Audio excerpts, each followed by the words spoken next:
2014 से पहले उस समय की सरकार ने ईडी और सीबीआई को इस तरह से कमजोर कर दिया था कि चाह के भी वो एक्शन नहीं ले पा रहे थे। अब तो ये कांग्रेस पार्टी को नहीं दिख रही है। आज मोदी जी ने ईडी और सीबीआई को पूरा फ्री हैंड दिया है, तो इनके खलबली मची हुई है। जिस तरह से इनकी भ्रष्टाचार का जो इमारत बढ़ गया है, उसको मोदी जी ने नीचे से ढाने का काम किया है। हाथी के खाने के दांत अलग होते हैं, दिखाने के अलग होते हैं। तो केजरीवाल जो है वो कांग्रेस पार्टी का सबसे बड़ा दुश्मन केजरीवाल। आज चले जाइए हिमाचल के प्रदेश अध्यक्ष कांग्रेस के, पहले हाथ जोड़ ली कि हम चुनाव नहीं लड़ेंगे, क्योंकि वो जानते हैं कि मोदी जी के कैंडिडेट के सामने जमानत जब्त होगा। ये ओवैसी के ही 4 या 3 विधायक बिहार में जीते थे, ओवैसी को लात मार के चले गए उसमें तेजस्वी के साथ, क्योंकि वो जानते थे कि जिस तरह से इनकी मानसिकता है, जिस तरह से समाज का विकास नहीं होगा, देश के हित में नहीं है। तो ओवैसी जैसे लोग जो है कि संविधान के लिए खतरा तो वही है, देश के लिए भी खतरा है। नमस्कार दोस्तों, मेरा नाम है सुरजीत और आप देखना शुरू कर चुके हैं दोस्तों द लोकसभा। दोस्तों 2024 चुनाव की तैयारी और लगभग भाषणबाजी शुरू हो चुकी है और चल भी रही है। कई नेता बयानबाजी कर रहे हैं और सभी लोगों का लगभग सीटों का चयन भी हो चुका है कि कौन से नेता कहां से चुनाव लड़ने वाले हैं। लेकिन इसके बीच राहुल गांधी चिल्ला रहे हैं और एक तरीके से बयानबाजी कर रहे हैं कि राजा का प्राण ईवीएम में बसता है और इसलिए मोदी जी चुनाव जीत जाते हैं। हम जनता से पूछेंगे और कुछ कार्यकर्ता भी जुड़े, उनसे भी पूछेंगे कि जिस तरीके से राहुल गांधी बयानबाजी कर रहे हैं कि राजा का प्राण मतलब मोदी जी का प्राण ईवीएम में बसता है या नहीं बसता है। क्या नाम है सर आपका? रतन रंजन। आपने बयान में सुना होगा, राजा का प्राण ईवीएम में बसता है, मतलब मोदी जी को राजा बता रहे हैं और ईवीएम को बता रहे हैं कि प्राण बसता है उसमें। चलिए, बहुत अच्छी बात है। कम से कम राहुल गांधी ने मोदी जी को राजा तो कहा, जो आज तक मोदी जी को पनौती, मौत का सौदागर और न जाने क्या क्या कहा। आज पता नहीं सूरज किधर से उगा है कि राहुल गांधी ने मोदी जी को राजा कहा। भारत का कम से कम प्रधानमंत्री तो माना, सम्मानित शब्द पहली बार गांधी परिवार ने किसी के लिए यूज किया है। नहीं तो ये गांधी परिवार देख लीजिए, इनके कांग्रेस पार्टी के नेता हाल में ही किस तरह के भारतीय नारी कलाकार का अपमान किया, कंगना रनौत का। जिस तरह मोदी जी यूट्यूबर्स को, चाहे हमारे भारतीय कलाकार हो, एक प्लेटफॉर्म देके, छोटे छोटे कलाकार को एक प्लेटफॉर्म देके सम्मानित करने का काम कर रहा है। दूसरी तरफ इंडिया अलायंस के नेता की मानसिकता इतनी गिरी हुई है कि एक महिला हो के एक महिला का अपमान करना, क्या ये शोभा दे रहा है? तो कांग्रेस के एजेंडे में ही है महिलाओं का अपमान करना, लोगों को झूठ वोट बोलना। और जिस तरह से ये राहुल गांधी ने कहा कि राजा का प्राण ईवीएम में, ये देश की जनता बताएगी। ईवीएम मैं बता रहा हूँ, भारतीय जनता पार्टी का एक कार्यकर्ता सुबह 7 बजे से घर से निकल जा रहा है, दोपहर का खाना और रात का खाना लेके। अभी भी बैग में मेरे दोपहर का खाना है। सुबह 7 बजे घर से निकला हूँ और अभी तक 10 मंडल में जाके भाजपा के लिए प्रोग्राम और जो भी आज का रूटीन था उसको करके रात के 11 बजे घर तक पहुँचूंगा। तो ये होता है, राजा का प्राण यहाँ बसता है कि एक एक कार्यकर्ता, एक एक नेता मंडल में उतर के गली गली जाके मोदी जी की योजनाओं के साथ और भविष्य में हम क्या करने वाले हैं, किस तरह से भारत को विकसित बनाने की ओर बढ़ रहे हैं, तो इस योजनाओं के साथ जा रहे हैं, ना कि हम ईवीएम के भरोसे है। तो जिस तरह से राहुल गांधी अपनी इस तरह की ओछी बयानबाजी बंद करे और अपने कार्यकर्ताओं, अपने नेताओं को जमीनी स्तर पर उतारे। एक और आरोप है कि सीबीआई और ईडी के भरोसे भी विपक्ष को खत्म करना चाहती है मोदी सरकार, मतलब तानाशाह की तरह बर्ताव कर रहे हैं हमारे मोदी जी। अच्छा, पिछले महीने आपने सुना होगा, मध्य प्रदेश के पूर्व गृह मंत्री नरोत्तम मिश्रा, उनके यहाँ उनके एक व्यवसाय पे ईडी का छापा पड़ा, क्योंकि उन्होंने शायद 1 या 6 महीने से टैक्स नहीं भरा था या कुछ ऐसा। तो वो कौन से कांग्रेस पार्टी के थे? वो तो भाजपा के थे, वो भी पूर्व गृह मंत्री। तो ये कांग्रेस पार्टी को नहीं दिख रही है। आज मोदी जी ने ईडी और सीबीआई को पूरा फ्री हैंड दिया है कि आपको अगर जहीं कहीं भी एक रत्ती भी शक है, एक पैसा की अगर लग रहा है कि भ्रष्टाचार हो रहा है, तो वहाँ पे जाइए, आपको कहीं कोई रोकने वाला नहीं है। 2014 से पहले उस समय की सरकार ने ईडी और सीबीआई को इस तरह से कमजोर कर दिया था कि चाह के भी वो एक्शन नहीं ले पा रहे थे। आज मोदी जी ने आज 300 करोड़ कांग्रेस के राज्यसभा सांसद धीरेन्द्र साहू के यहाँ मिला। 300 करोड़, 350 करोड़, जो गिनते गिनते मशीनें खराब हो गई। तो मोदी जी ने इसी काले धन को लाने का वायदा किया था, उसको पूरा कर रहे हैं।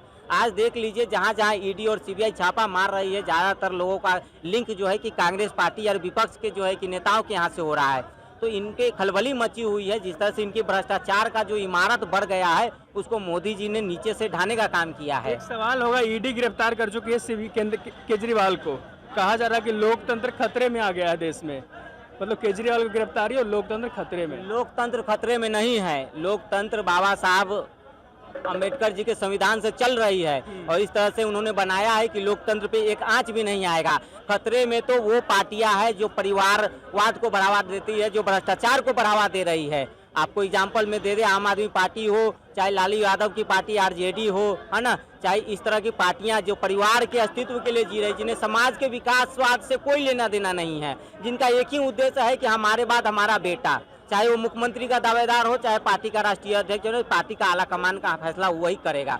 आज इनकी पारिवारिक स्थिति खतरे में है। केजरीवाल ने जो भ्रष्टाचार किया है, जब हमारे देश में लोग कोरोना काल से उभरे थे, उस समय लोग राशन की व्यवस्था जरूरत थी, दवाई की जरूरत थी, उस समय केजरीवाल दारू बांट रहे थे।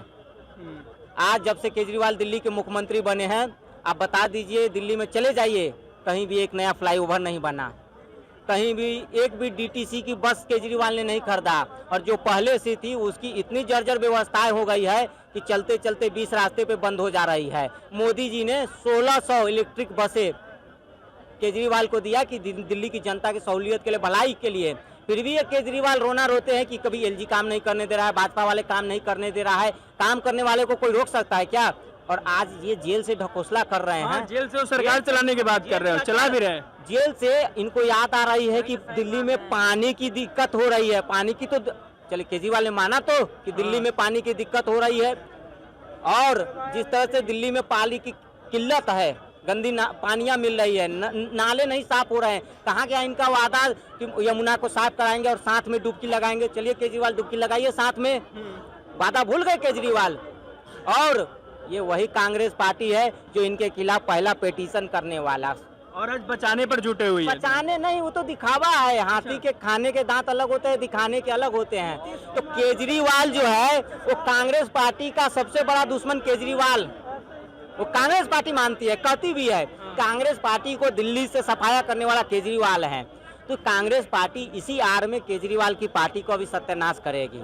और ये जो 31 तारीख को कर रहे हैं ना, कौन सा रैली कर रहे हैं, वो केजरीवाल के सिंपैथी के लिए नहीं है। वो तो बोल रहे कि उनको उनके लिए किया जा रहा है। उसी दिन दिल्ली का मुख्यमंत्री चुना जाएगा, चाहे वो सौरभ भारद्वाज हो। सौरभ भारद्वाज अलग दावेदार है, आतिशी जो है कि अलग आतिशबाजी कर रही है कि मैं ही दावेदार हूँ। और केजरीवाल की आज ये स्थिति होगी, वो चाह रहे हैं कि जेल से रहते हुए मैं अपनी पत्नी को मुख्यमंत्री बना दूं। अच्छा बताइए कि उनकी जहाँ केजरीवाल जिस दफ्तर में बैठ के प्रेस कॉन्फ्रेंस करते थे, वहाँ आज उनकी पत्नी बैठ के, किस अधिकार से उनकी पत्नी उस ऑफिस में, उस टेबल पे, उस कुर्सी पे बैठ रही है? बताइए, एक मुख्यमंत्री के चेम्बर में, एक मुख्यमंत्री के कुर्सी पर उनकी पत्नी बैठी है।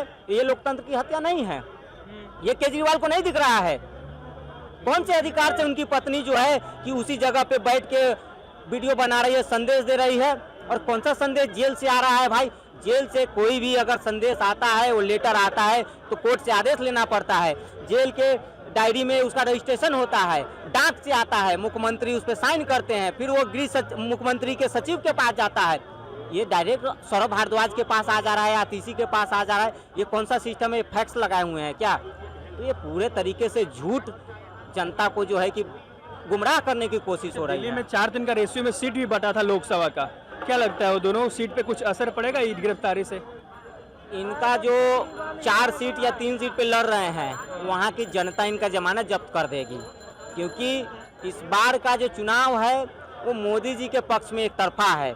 400 पार होने वाला है। इसमें मतलब इतना कॉन्फिडेंस से कैसे बोल लेते हैं आप लोग कि एकदम 400 पार होने वाला है? अभी तो चुनाव होना बाकी है, वोट भी नहीं पड़ा है। कॉन्फिडेंस होता क्या है? काम करने से होता है। अच्छा। कॉन्फिडेंस जब आप काम करेंगे ना, तो आपका कॉन्फिडेंस का लेवल खुद ब खुद बढ़ेगा, और जब भ्रष्टाचार में आप संलिप्त रहेंगे तो आपका कॉन्फिडेंस का लेवल गिरते जाएगा।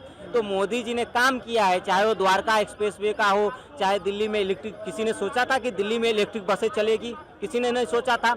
प्रदूषण नियंत्रण के लिए मोदी जी का ये सराहनीय काम है, जनता देख भी रही है। और भी जितने काम किए हैं मोदी जी ने, आज चले जाइए बदरपुर में, सबसे एशिया का सबसे बड़ा इको पार्क रामवीर बिधूरी जी के नेतृत्व में वहाँ बना है बदरपुर में, एशिया का सबसे बड़ा इको पार्क है ना। तो मोदी जी ने इन सब योजनाओं पे काम किया है। चाहे कलकत्ता चले जाइए, पानी के अंदर जो है कि मेट्रो चल रही है, बम्बे चले जाइए, समुद्र के अंदर टनल बना के जो है कि गाड़ियां दौड़ रही है। तो ये विकास होता है, उसको करने के लिए एक प्रबल इच्छा शक्ति चाहिए, राष्ट्रवादी सोच चाहिए। जो यात्रा किए हैं, यूपी में भी गठबंधन बना है, बिहार में भी गठबंधन है, इस गठबंधन का कोई असर नहीं होने वाला चुनाव पर? गठबंधन का उत्तर प्रदेश में तो ये हाल है, जो सपा सरकार, सपा समाजवादी पार्टी जो कहती है कि हम मुसलमानों के हित ऐसी है, उनके हित के लिए सोचते हैं, वहाँ से एक कैंडिडेट को टिकट दे के काट ली, जब वो बेचारा नामांकन कर लिया उसके बाद टिकट वापस ले लिया गया। क्यों? तो ये पैसा, अच्छा, जो पैसे पे टिकट बेचने वाले लोग, चलिए आपने किसी को टिकट दिया, किसी भी समुदाय का, खास करके इनका जो वोट बैंक है मुसलमानों का, उनको टिकट दिया, टिकट देने के बाद नामांकन करवाने के बाद उन्होंने टिकट वापस ले लिया, तो ये कौन सा हित ऐसी हो गए? ये झूठ नहीं, इनकी पारिवारिक सोच वाली पार्टी है, परिवार के विकास के लिए ये लोग काम करते हैं, इनको जनता से कोई लेना देना नहीं है। और उत्तर प्रदेश में आप देख ही रहे हैं जिस तरह से उठापटक चल रहा है ना, आज तक बिहार में इनकी बात नहीं बनी है। अच्छा, ये परिवार पर अब हमला बोल रहे हैं, लालू यादव हमला बोलते हैं कि मोदी जी का तो कोई परिवार ही नहीं है। मोदी जी का कैसे कोई परिवार नहीं है? मोदी जी का हम लोग है ना परिवार, मोदी जी हमारे लिए ही तो काम कर रहे हैं, हमारे बच्चों के भविष्य के लिए काम कर रहे हैं, तो मोदी जी को हम अपना परिवार का सदस्य मान रहे हैं, मोदी जी हम लोग को अपना परिवार का सदस्य मान रहे हैं, सारी योजनाएं पहुंचा रहे हैं, परिवार का सदस्य मान रहे हैं, इसीलिए तो कोई भेदभाव नहीं कर रहे हैं। तो मोदी जी का परिवार तो पूरा देश है, देश की जनता उनको अपना परिवार मांग रहा है। लालू यादव बतावे, ये लालू यादव कह रहे हैं जो बेजुबान जानवरों का चारा खा गए, ऐसे लोग परिवारवाद की दुहाई दे रहे हैं। खाता भी नहीं खुलने की बात करें कि बिहार में खाता भी नहीं खुलेगा। खाता इससे पहले पिछली बार किसकी खाता नहीं खुला था? कितना सीट आया था उनको लोकसभा में? 2019 में कितना, कई गो सांसद लोकसभा में बैठा था? खाता भी नहीं खुलेगा। इस बार तो उनका ये हाल है कि कैंडिडेट नहीं मिल रहा है चुनाव लड़ने के लिए, कैंडिडेट नहीं मिल रहा है महागठबंधन को बिहार में कैंडिडेट उतारने के लिए। ये स्थिति है, गंभीर हो गया, गंभीर इतनी गंभीर स्थिति है।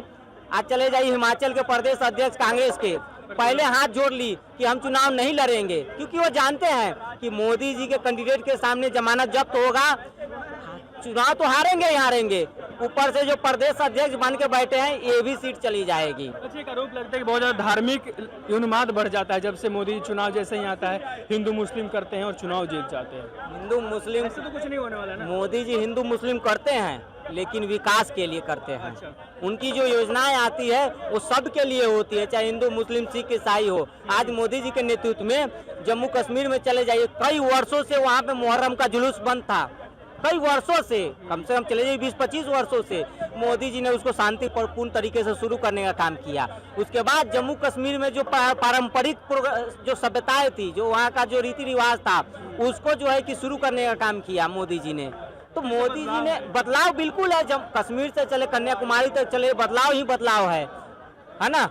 तो ये विपक्ष को हजम नहीं हो रहा है। मोदी जी के खिलाफ अजय राय चुनाव लड़ रहे हैं, कांग्रेस के अध्यक्ष बनारस से। क्या लग रहा है उनके साथ? क्या तो सुनिए, बता दे रहे हैं, ये साइकिल खड़ी है और 2 दिन में दिल्ली से बनारस जा रहे हैं। हाँ, मोदी जी की योजनाओं के साथ गली गली में आप प्रचार करेंगे, आप देख लीजिएगा, अजय राय हो या कोई भी राय, उनका जमानत जब्त हो जाएगा। और इस बार मोदी जी वहाँ से जितने भारी संख्या में जीतेंगे वो विश्व रिकॉर्ड बनेगा, रिकॉर्ड बनने वाला है इस बार बनारस से मोदी जी, क्योंकि महादेव ने खुद आशीर्वाद जिसको दिया है, जो खुद साक्षात महादेव का आशीर्वाद हो, परशुराम राम का आशीर्वाद हो, तो ऐसे लोग मोदी जी के सामने कहाँ टिक पाएंगे? मोदी जी को मुसलमान वोट देते हैं? बिल्कुल देते, काहे नहीं देते हैं। आज जो मोदी जी जो 3 तलाक हटाए हैं, मुस्लिम महिलाओं का कितना जो है कि उनको सम्मान देने का काम किया। सबसे पहले मोदी जी ने उज्ज्वला योजना लाया था, तो सबसे पहले बड़े मंच पे एक मुस्लिम महिला को बुला के उसके हाथ में जो है कि समर्पित करने का काम किया, है ना। तो जो पढ़े लिखे मुसलमान हैं, जो चाहते हैं कि उनके बच्चे का भविष्य जो है सुंदर हो, है ना, हम भी ये चाहते हैं कि हमारा जब किसी बड़े दफ्तर में जाए तो वहाँ पे बोर्ड लगा हो IAS IPS का मोहम्मद फलाना। लेकिन ऐसा क्यों बोलते हैं कि मोदी जी सिर्फ हिंदुओं के लिए खड़े हैं और उन्हीं के लिए काम करते हैं? ओवैसी जी जैसे लोग जो है कि भारत में हिंसा, ये जिन्ना के जो है कि कॉपी है ये। अच्छा। जिन्ना पार्ट 2 है ओवैसी, है ना। और जिस तरह इनको संविधान ने हक दिया है बोलने का, लेकिन ये बोलते रहते हैं, हमेशा आपस में लड़ाने की बात बोलते हैं। तो आज ओवैसी की क्या स्थिति है, न कांग्रेस उसको गठबंधन में ले रहा है। वो तो खुद बोलते हैं कि हम जाना नहीं चाहते। जाना नहीं, ये तो पैर पकड़ रहे हैं। पप्पू यादव देखिए कैसे पैर पकड़ के कांग्रेस में चले गए, हाँ। कांग्रेस में चले गए ना। विलय हो गया। तो ये भी जो रात में पैर पकड़ रहे हैं और दिन में जो है कि कांग्रेस के खिलाफ और इंडी गठबंधन के खिलाफ बोल रहे हैं। पप्पू यादव का ये यही हाथ था कि रात में लालू यादव का पैर पकड़ रहे हैं, दिन में तेजस्वी यादव को गरिया रहे हैं, है ना। तो पप्पू यादव और वैसी डगा के बैगन हो गए हैं, इधर इधर पेंडुलम वाला लोटा जिसका कोई पेनी ही नहीं है। इसका चुनाव पर कोई असर नहीं होने वाला। वैसे जी तेजस्वी यादव हो गए, लालू यादव हो गए, इसका ये ओवैसी के ही 4 या 3 विधायक बिहार में जीते थे, ओवैसी को लात मार के चले गए उसमें तेजस्वी के साथ, क्योंकि ये जानते थे कि जिस तरह से इनकी मानसिकता है इस तरह से समाज का विकास नहीं होगा, देश के हित में नहीं है। तो ओवैसी जैसे लोग जो है कि संविधान के लिए खतरा तो ही है, देश के लिए भी खतरा है। तो इन लोगों को जो है कि निगलेक्ट करने की जरूरत है, सीरियस लेने की जरूरत नहीं है। अच्छा, राम मंदिर भी मुद्दा होगा जो आप लोग यात्रा कर रहे हैं और बता रहे हैं सबको, उसमें राम मंदिर भी बताएंगे? ना ना, राम मंदिर मुद्दा नहीं है, नहीं है ना? चुनावी मुद्दा नहीं है। राम मंदिर को चुनाव से हम लोग तो कह रहे हैं कि हम लोग धारा 370 हटाए। हम लोग भारत को विकसित 5वीं से तीसरी अर्थव्यवस्था बनाने पे है। हम लोग आने वाले समय में स्पेस में अपना जो है कि खुद का स्पेस स्टेशन खोलने के प्रयास में है। अच्छा, ये सब योजना बताएं। हाँ, ये सब योजना हम बता रहे हैं। आने वाले समय पीओको को कैसे हम लोग वापस लेंगे। राजनाथ सिंह बोल रहे हैं खुद मिलने के लिए तैयार है। खुद मिलने के लिए तैयार है। राजनाथ सिंह अभी गए थे होली मिलन समारोह करने। ये देखिए कि हमारा रक्षा मंत्री सैनिकों के साथ होली मिलन कर रहा है, हमारा गृह मंत्री कारगिल के पे जाके, हमारे मोदी जी दिवाली मना रहे हैं सैनिकों के साथ, है ना। और इसरो जा रहे हैं, वैज्ञानिकों का मनोबल बढ़ा रहे हैं। समय समय पे इसरो मोदी जी ने कई बार जाने का काम किया है ना। जहाँ परमाणु परीक्षण पोखरण हुआ वहाँ मोदी जी किस लिए गए थे? रेंज नापने के लिए, है ना, कि ऐसा मिसाइल बनाओ कि यहाँ बटन दबाए और पाकिस्तान जो है कि गायब हो जाए। तो मोदी जी वहाँ कोई फोटो खिंचाने नहीं गए थे। आज द्वारका मोदी जी गए, वहाँ पे सुदर्शन जो है कि ब्रिज का उद्घाटन करने का काम मोदी जी किए, है ना। अब पानी के अंदर गए, कह रहा है कि मोदी जी पानी के अंदर फोटो खिंचा रहे थे। फोटो नहीं खिंचा रहे हैं, वो गहराई नापने गए हैं कि नीचे से नींव कितना मीटर ऊंचा जाएगा कि समुद्र में मंदिर बना देंगे। अच्छा। समुद्र के अंदर में। हाँ। तो ये लोगों को नहीं दिख रहा है। ये लोग चश्मा उतारे राजमाता की गुलामी का। आज ये राजमाता सुनेगा नहीं को? बिल्कुल, देखिए महिलाओं का अपमान होना चाहिए और राजमाता के सम्मान में कोई कमी नहीं होना चाहिए, कांग्रेस का एजेंडा है। सुप्रिया से नेत कर रही है। हाँ, राजमाता के सम्मान में कोई कमी नहीं होगा, है ना।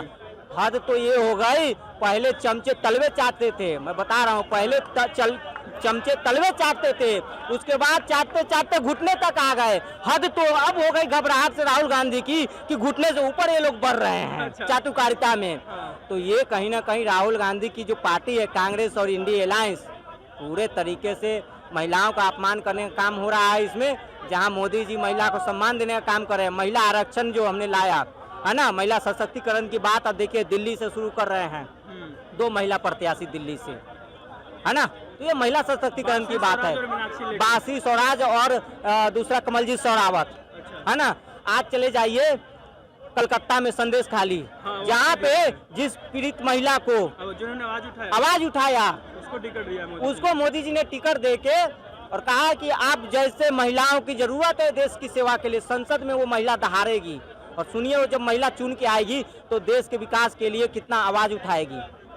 तो ये सशक्तिकरण हुआ। जिस महिला को 2011 से वोट नहीं डालने दिया गया, जिसके पास कितने अत्याचार हुए, तो इस पे जो है कि इनकी जुबान बंद हो गई है समय संदेश खाली पे। जब कोर्ट ने बीच में जब आया तब जाके वो कौन सा वो था उसको जो है कि जेल हुआ। अमेठी और रायबरेली बचेगा कांग्रेस के लिए? अमेठी और राहुल गांधी पे तो डर के ये लोग घोषणा नहीं कर रहे हैं।